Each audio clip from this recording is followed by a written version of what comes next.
다음은요. 자, 이번 시간에는요. 5주차 2교시를 시작하도록 하겠습니다. 여러분, 오늘 이 시간에는요. 제3절 사회복지기관의 조직화 원리에 대해서 한번 살펴보도록 하겠습니다. 자, 우리가 조직화 원리라는 것은요.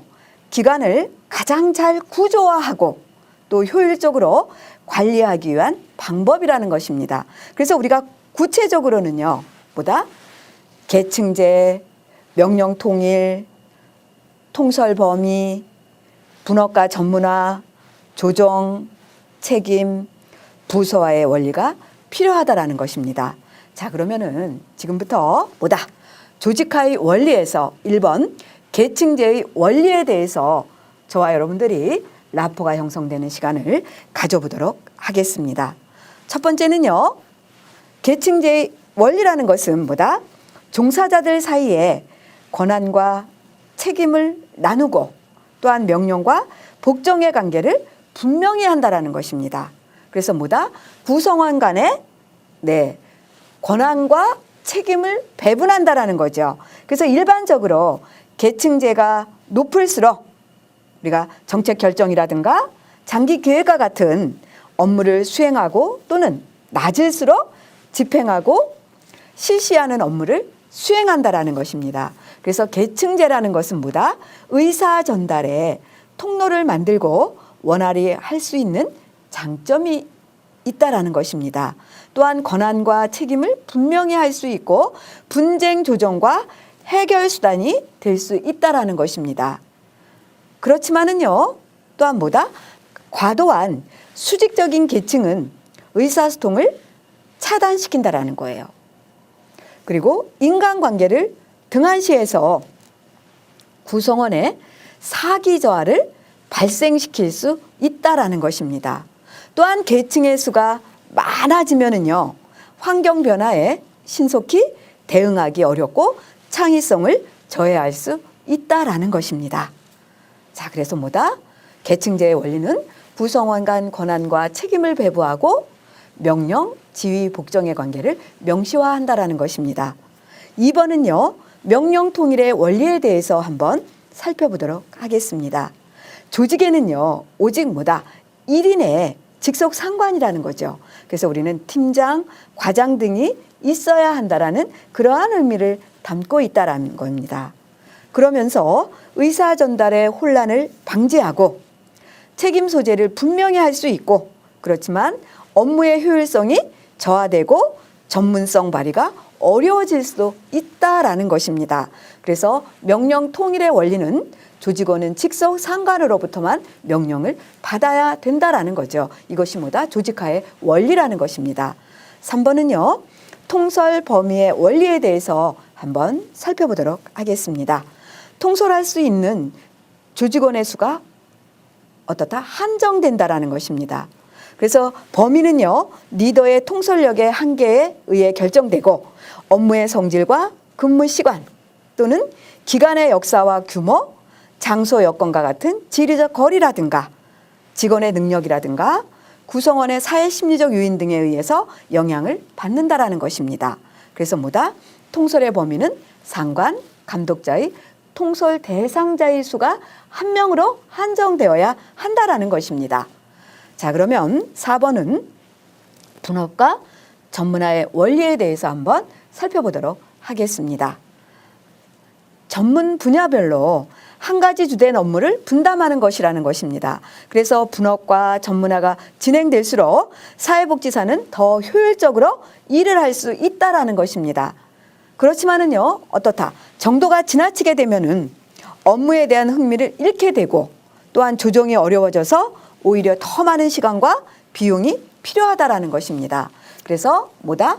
분업, 전문화의 원리는 분야별로 업무를 분담시키는 것. 이것은 규모와 전문성이 커질수록 필요하다라는 것입니다. 5번은요. 조정의 원리에 대해서 한번 살펴보도록 하겠습니다. 종사자들의 행동 통일을 유도하는 것이다. 그래서 조정의 권한과 어떻다? 책임 한계를 명확히 하고 위원회나 기획팀과 같은 조정기구를 활용하여 이루어진다라는 것입니다. 리더십을 활용해서 개별 직원의 동기를 자극하고 아이디어 개발을 촉진하고 귀속의식을 고무시키는 방법으로도 가능하다라는 거죠. 그래서 조정의 원리는 조직원의 행동 통일을 유도하기 위한 원리이다. 이렇게 볼 수 있다는 것입니다. 6번은요. 권한에 준하는 책임의 원리라는 것인데요. 한번 살펴볼까요? 네. 조직에서 상급자에게는 권한이 부여되지만은요. 그러한 권한에는 반드시 뭐다? 책임이 수반되어야 한다라는 것입니다. 그래서 뭐예요? 결심, 헌신, 사랑, 책임이 중요하다라는 거죠. 그래서 권한만 있고 책임이 없을 경우 목표는 어때요? 배가 산으로 간다 그러죠. 표류하게 된다라는 것입니다. 반대로 권한 없는 책임만 간주할 경우에는 통솔 자체가 불가능하게 된다라는 것입니다. 그래서 권한에 준하는 책임의 원리는 권한 행사에는 반드시 책임이 수반된다는 원리다. 7번은요. 부서화의 원리라는 것은요. 독립적으로 운영이 가능한 몇 개의 대단위로 기관 구조를 재조직하는 것을 의미한다라는 것입니다.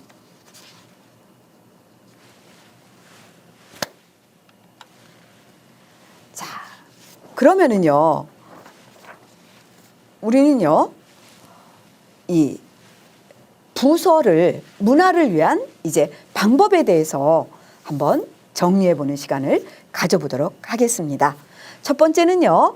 같은 역할을 하는 사람들을 한 명의 슈퍼바이저 그리고 아래에 소속시키는 기준이 부서화이다. 그래서 수 기준의 부문화 그래서 팀장을 아래로 배치한다라는 것입니다.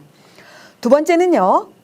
업무 시간을 2교대 또는 3교대로 하여서 업무를 부서화하는 시간 기준의 부서화라는 거죠. 그래서 이것은 뭐다?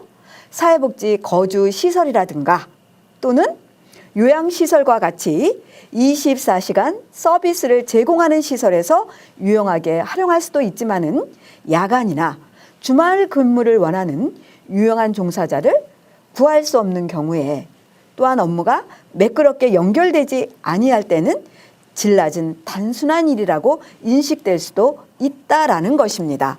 자, 그래서 보다 두 번째는 업무 시간의 기준에 부문하는 2교대, 3교대다. 세 번째는요. 재무와 기획, 모금, 프로그램 개발, 인재 양성과 같이 중요한 기능에 따라서 업무를 묶어서 조직하는 기능 기준 부서화이라는 것입니다. 그래서 종사자의 능력이라든가 선호에 따라서 직무상 적성에 맞는 분야의 사람을 배치하는 방법이라는 것입니다. 그래서 자칫 부서 간 경쟁심이 지나치게 되면은 기관 전체의 업무 협조가 어려워질 수 있다라는 것입니다. 그래서 세 번째는 뭐다? 기능 기준의 부문화라는 것은 재무, 기획, 모금 등이다. 네 번째는요. 지역을 중심으로 자율적으로 운영하도록 조직하는 지리적 영역 중심의 부서화이다. 그래서 예를 들어 보자면은요. 클라이언트의 거주 지역을 중심으로 뭐다? 기관의 부서를 편성하는 것이라는 거죠. 그래서 네 번째는 뭐다?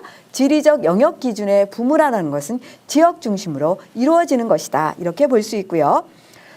다섯 번째로는요. 우리가 개별 사회 사업, 사회복지 실천의 방법이죠. 조직의 집단 사회 사업, 지역사회 조직 사업과 같이 복지 서비스의 방법에 따른 부서화라는 것입니다.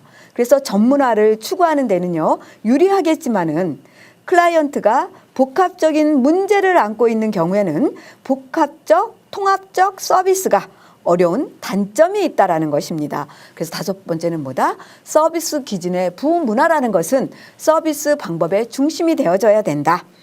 여섯 번째는요, 클라이언트 집단별로 부서를 나누는 고객 기준의 부서화이다. 이것은 아동, 장애인, 노인 등과 같이 클라이언트의 종류와 문제에 따라서 부서를 나누는 방법이라는 것입니다. 만일요, 뭐다? 복합적인 문제를 안고 있는 클라이언트라면 특정 집단에만 통하는 지식과 기술을 가진 사회복지사가 대응하기에는 곤란하다라는 것입니다. 그래서 6번째는 뭐다? 고객 기준 부문화라는 것은 집단별, 네, 그래서 개별 사회 사업, 네, 그리고 뭐다? 집단별로.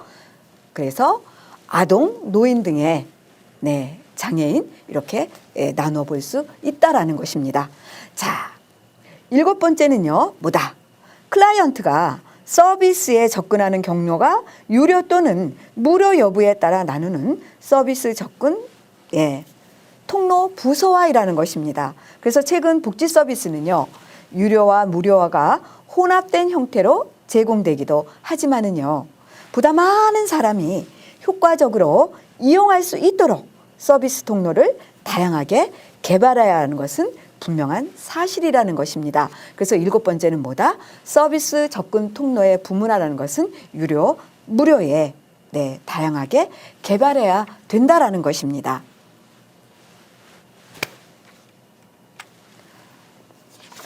자, 다음은요.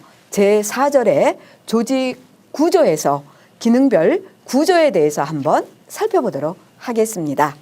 자, 우리가 이제 기능별 구조라는 것은요. 자, 분업의 조합 방식을 중심으로 해서 구분한다라는 것입니다. 그래서 조직에서 이루어지는 활동의 기능 내용에 따라서 가업을 나누는 구조라는 것입니다. 그래서 예를 들어 보자면은요, 기업은 생산, 판매, 구매, 재무, 총무, 그다음에 뭐예요? 연구 개발 활동들이 필요하다라는 거죠. 그래서 그 내용에 따라서 구조를 설계해야 된다라는 것입니다. 또한 조직의 사업이 복수가 아니면 이것이 이제 기본적인 조직 구조가 될 수 없다라는 것입니다. 그래서 사회복지 조직의 경우도 기획하고 홍보하고 모금하고 프로그램 개발 등의 구분을 해서 조직 구조를 설계하고 있다라는 것입니다. 그래서 사회복지사업법 시행 규칙에서는요, 사례관리, 서비스 제공, 지역사회 조직의 3대 기능으로 사회복지 사업을 구분하고 있다라는 것입니다. 그래서 사회복지 기관들 중에서는요, 뭐다? 사례관리팀, 서비스 제공팀, 지역조직화팀으로 조직을 구성하기도 한다라는 것입니다. 그래서 교과서 108페이지에 나와 있는 그림 5-1 기능별 구조를 보면은요, 기관장에서 어떻게 해요? 경영지원팀, 사례관리팀, 지역조직화팀, 서비스 제공팀으로 기능별 구조를 나누고 있다라는 것입니다. 자, 그러면은요, 거기에 보면은요, 또 이제 우리가 가장 효과가 높은 팀의 7가지 특성이 있습니다. 그래서 목표는 뭐다? 높은 실적을 올리는 팀들의 구성원들은 동일한 목표의식을 가진다. 인파워먼트라는 것은 목표를 실현할 수 있는 팀의 능력에 대한 신뢰를 갖는다. 또 인간관계와 의사소통은 의견과 생각, 감정을 진술하고 경청하고 조심스러운 피드백, 신뢰와 수용, 화합의 분위기.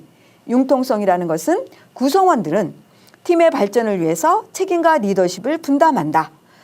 적정한 생산성이라는 것은 높은 수준과 질의 실적을 거두겠다는 공약이고, 인정과 평가라는 것은 개개인의 실적과 획기적인 팀의 실적을 인정하고, 사기는 구성원들은 팀워크에 대해서 열의, 자부심, 낙관적, 항상보다 팀의 정신이 충만한 필이 있어야 된다. 이렇게 볼 수 있다라는 것입니다. 그러면은요, 여러분 뭐다? 사업 구조에 대해서 한번 살펴보도록 하겠습니다. 자, 우리가 기능별 조직으로요, 출발해도 조직이 커지면 뭐다? 사업이 다각화된다라는 것입니다. 그러면서 동일한 생산부 속에서 상이한 제품을 생산을 해서 동일한 판매부 속에서도 다른 제품을 판매하는 경우가 생긴다라는 것입니다. 그래서 서로 다른 제품은 상이한 재료나 기술과 설비가 필요하다라는 거죠. 또한 상이한 고객과 영업 활동을 해야 되고, 새로운 사업의 조직이 성장에 따라서 늘어나면 기능별 구조는 점점 복잡해지고, 이러한 문제를 해결하기 위해서 사업마다 각자의 기능별 부서를 가진 단위를 만들어가는 것이 사업부제 구조이다. 사업부제 구조라는 것입니다. 그래서 예를 들어보자면 3개의 사업부가 늘어난 기관의 경우 각 사업마다 별도로 생산, 판매, 구매와 같은 기능별 하위 부서가 세팅이 되어야 한다라는 것입니다. 그래서 사업부제는 뭐다? 사업마다 조직되는 경우도 있지만 지역마다 구성되는 경우도 있다라는 것입니다. 그래서 예를 들어보자면 중앙본부, 경북 지역사업부, 영남 지역사업부 등으로 나누어서 기능별 부서를 세팅하고 있다라는 것입니다. 그래서 사업부 구조를 살펴보자면요. 어떻다? 대규모 조직에서 사업부 단위로 조직을 편성하고 각 사업부 단위의 독자적 생산과 마케팅, 관리 권한을 부여하는 구조다. 그래서 제품별, 지역별, 시장별로 이 중심점을 설정을 해서 독립체산제 실시다. 독립체산제는 것은 산하기관의 재정, 모기관의 재정으로부터의 분리하여 영하는 제도고 각 사업부는 모든 가업의 계획과 집행, 성과의 분석까지 하나의 개별 조직처럼 운영한다라는 것입니다. 그래서 그림 5-2를 보게 되면 사업부제 구조는 본부 경영자는 사업부 A팀, 사업부 B팀, 사업부 C팀으로 나눠서 보다. 사업부 A는 기획 경영자원 고객관리, 사업부 B팀은 기획 경영자원 고객관리, 똑같이 이렇게 이제 세분화돼서 하나의 개별 조직처럼 운영한다라는 것입니다. 자, 다음은요. 공식과 비공식 구조에 대해서 한번 살펴보도록 하겠습니다. 우리가 이제 공식적 조직 구도는 법령 등에 의해서 공식적으로 업무와 역할을 할당하고 권한과 책임을 부여하는 구조라는 거죠. 그래서 뭐라 그랬어요? 공적 자금을 활용하는 것.